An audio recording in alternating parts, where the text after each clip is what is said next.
ازواج کے علاوہ اولاد کے لیے بھی ہمیں قرآن و سنت میں دعائیں سکھائی گئی ہیں اور ان کا بھی اہتمام کرنا چاہیے. انسان اپنی زندگی میں اپنی بہترین کمائی اپنی اولاد ہی کو سمجھتا ہے، اور انسان اپنی زندگی کا بہترین سرمایہ اپنی اولاد پر خرچ کرتا ہے، اور اپنے بعد بھی ان کے لیے ہر طرح کی راحتیں اور نعمتیں چھوڑ کر جانا چاہتا ہے. لیکن اگر اولاد نیک ہو تو وہ والدین کے لیے صدقہ جاریہ بھی بنتی ہے، اور والدین کے خون پسینے کی کمائی کو ان کی زندگی میں اور ان کی زندگی کے بعد بہترین جگہوں پر استعمال کرتی. لیکن اگر اولاد بگڑی ہوئی ہو تو زندگی میں بھی انسان کے لیے اذیت اور عذاب ہے، اور بعد میں بھی اس کے مال کو ضائع کرنے والی ہوتی ہے اور اس کے لیے بدنامی کا سبب بنتی ہے. اس لیے خصوصی طور پر اولاد کے لیے دعائیں کرتے رہنا چاہیے. نبی صلی اللہ علیہ وسلم نے فرمایا 3 قسم کے لوگوں کی دعائیں قبول ہوتی ہیں اور ان کی قبولیت میں کوئی شک و شبہ نہیں: مظلوم کی دعا، مسافر کی دعا، اور والد کی دعا اپنی اولاد کے لیے. یعنی جب باپ اپنے بچوں کے لیے دعا کرتا ہے تو وہ دعا بھی قبول ہوتی ہے. اسی طرح نبی صلی اللہ علیہ وسلم نے اس بات سے بھی منع کیا کہ کوئی اپنی اولاد کے خلاف دعا کرے یا اس کو بد دعا دے، کیونکہ وہ بھی قبول ہو جاتی ہے اور پھر انسان کے لیے پریشانی کا باعث بنتی ہے.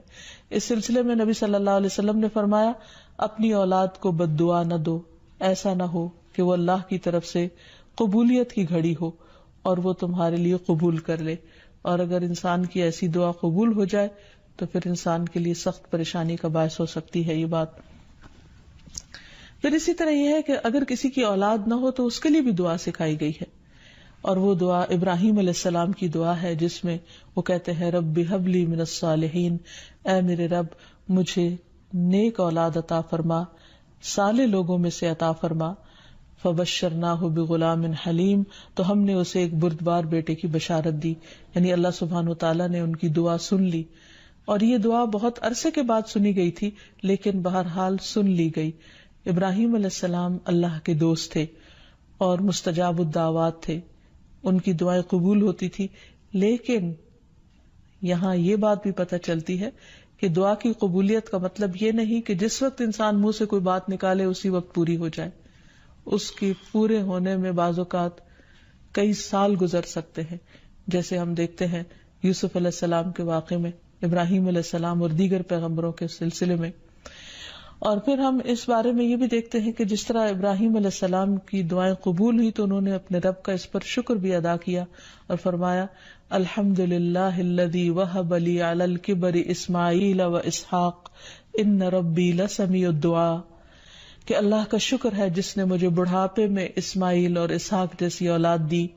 بلا شبہ میرا پروردگار دعائیں سننے والا ہے. اور حقیقت یہ ہے کہ اللہ تعالیٰ پیغمبروں کی بھی سنتا ہے اور پیغمبروں کے علاوہ باقی لوگوں کی بھی دعائیں سنتا ہے. اس لیے اولاد کی طرف سے کبھی بھی مایوس نہیں ہونا چاہیے، نہ ہونے کی شکل میں بھی اور ہونے کے بعد ان کی نیکی اور خیر اور بھلائی کے سلسلے میں بھی. اور اس میں ہم دیکھتے ہیں کہ زکریا علیہ السلام کی بھی اولاد نہیں تھی تو وہ بھی بڑھاپے تک مایوس نہیں ہوئے اور دعا مانگتے رہے. اور اس سلسلے میں آتا ہے کہ وہ جب دعا مانگتے تو کہتے رب ہب لی من لدنک ذریۃ طیبہ انک سمیع الدعاء، کہ اے میرے پروردگار تو مجھے اپنے پاس سے نیک اور پاکیزہ سیرت اولاد عطا فرما، تو ہی دعا کا سننے والا ہے. یعنی پیغمبر ہمیشہ صرف اولاد کی دعا نہیں کرتے بلکہ نیک اولاد کی دعا کرتے ہیں. اولاد کا ہونا اللہ سبحانہ وتعالیٰ کا ایک بہت بڑا انعام اور بندے پر بہت بڑا احسان ہے. اسی لیے ہم دیکھتے ہیں کہ اولاد انسان کے لیے اگر نیک ہو تو راحت، رحمت، آرام اور چین اور آنکھوں کی ٹھنڈک کا ذریعہ ہوتی ہے. نبی صلی اللہ علیہ وسلم حضرت حسن اور حسین کو اپنے پھول کہا کرتے تھے کہ یہ دونوں میری دنیا کے پھول ہیں. ایک اور حدیث سے ہمیں پتہ چلتا ہے کہ اولاد انسان کی بہترین کمائی ہے. فرمایا ان اولادکم من اطیب کسبکم، تمہاری اولاد تمہاری سب سے بہترین کمائی ہے، بس اپنی اولاد کی کمائی میں سے کھاؤ، یعنی وہ انسان کے لیے حلال ہے، جائز ہے. پھر اسی طرح بیٹیاں جو ہیں ان کی تعلیم و تربیت اور ان کی پرورش بھی ایک بہت خیر و بھلائی اور جنت کمانے کا ذریعہ ہے. لیکن اس کے ساتھ ساتھ یہ بھی یاد رکھنا چاہیے کہ اولاد ایک رسپانسبلٹی بھی ہے، ان کے بارے میں سوال بھی کیا جائے گا کہ ان کی تربیت کس طرح کی. پھر خصوصی طور پر اسے ماں کی ذمہ داری قرار دیا گیا، اگرچہ ماں اور باپ دونوں ذمہ دار ہیں، لیکن عورت سے اس کے گھر والوں یعنی اس کے بچوں کے بارے میں اس سے سوال ہوگا کہ اس نے ان کی تربیت کیسے کی. تو اس لیے ہم سب پر لازم ہے کہ ہم اپنے بچوں کی دینی اور دنیاوی دونوں طرح سے بہترین تربیت کرنے کی کوشش کریں. تو آخر میں ہم دیکھتے ہیں کہ جو دعائیں ہمیں خاص طور پر اولاد کے لیے مانگنی چاہیے وہ ان کی نیکی، تقوی اور اصلاح کی ہیں،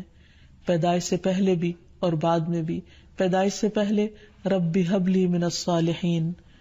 کہ اے رب مجھے صالح اولاد عطا کر. رب ہب لی من لدنک ذریۃ طیبہ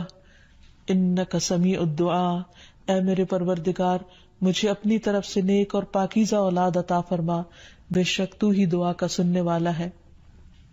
پھر اسی طرح اولاد کو شیطان سے محفوظ رکھنے کی دعا بھی کرنی چاہیے، جس طرح حضرت مریم کی والدہ نے ان کی پیدائش سے پہلے دعا کی.